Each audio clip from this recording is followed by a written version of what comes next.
இப்போ இப்போ இப்போ யாரெல்லாம் என்னை பேசுகிறார்களோ இல்லை மற்றவங்களை பேசுகிறாங்களோ பேசிகிட்டு இருக்காங்களே அவங்களோட மோசமாக நானும் பேசியிருப்பேன். தெலுங்கில் ஹிட்னு ஒரு படம் வந்தது, கேள்விப்பட்டேன். இப்போ அந்த ஹிட் 3ன்னு அந்த டைரக்டர் நான் இன்டர்வியூ பண்ணும்போது சைலேஷ் கோலானு அவர் என்ன சொன்னார்னா, நாங்கள் வந்து 2 வருஷம் 1 வருஷம் 2 வருஷம் 3 வருஷம் படம் எடுக்கிறோம்.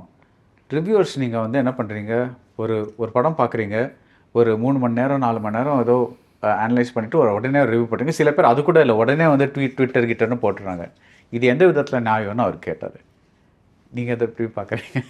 இல்லை, இதெல்லாம் சேர்ந்து தான் சார், இதை ஒன்றுமே பண்ண முடியாது சார். அது ஒரு பழமொழி இருக்குல்ல, உளவாயை மூடிடலாம் ஊர்வாயை மூடும்னு சொல்லுவாங்க. அரிசி கொதிக்கிற உலையோட வாயை மூடிடலாம், ஊர்வாயை மூட முடியாது. அது எல்லா இடத்துலையும் எப்பயும் பேசிட்டு இருப்பாங்க.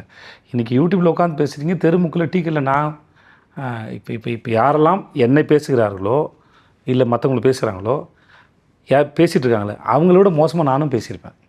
என்னோடய காலேஜ் டேஸில் அறியாத வயசு மெச்சூரிட்டிங்கிறது, நான் யாரெல்லாம் திட்டியிருக்கணும் அவங்களாம் கிரேட் பர்சனாலிட்டி, நான் புரிஞ்சுக்கிற மெச்சூரிட்டி என் வாழ்நாளிலே அடைஞ்சிட்டேன்ல, எனக்கு அது வரைக்கும் சந்தோஷம். பட் அதெல்லாம் இயல்பு தான், அது தடுக்க முடியாது. அப்புறம் விமர்சனங்கள்லாம் சேர்ந்து தானே உருவாக்குது. இதெல்லாம் சேர்ந்து இருக்கிற சொசைட்டி என்பது ஒரு தோட்டம் அல்ல, தென்னந்தோப்போ மாந்தோப்பு இல்லை, அது ஒரு காடு. அங்கே ஒரு இலை உங்களை பாதுகாக்கும், அந்த ஒரு இன்னொரு இலை வந்து உங்கள் உயிரையும் கொல்லும். அங்கே சின்ன உயிரினமும் இருக்கும், மிகப்பெரிய உயிரினங்களும் இருக்கும், நிறைய ஆச்சரியங்கள் இருக்கும். அவ்வளோ சீக்கிரம் நீங்கள் எல்லாத்தையும் எக்ஸ்ப்ளோர் பண்ணி முடிக்க முடியாது. But that's a behaviour of ecosystem of the society. அது வந்து தோட்டம் அல்ல, காடு தான் நான் நம்புகிறேன். சென்னை சில்க்ஸின் ஆஹா ஓஹோ ஆடி சேல் 50% வரை தள்ளுபடி.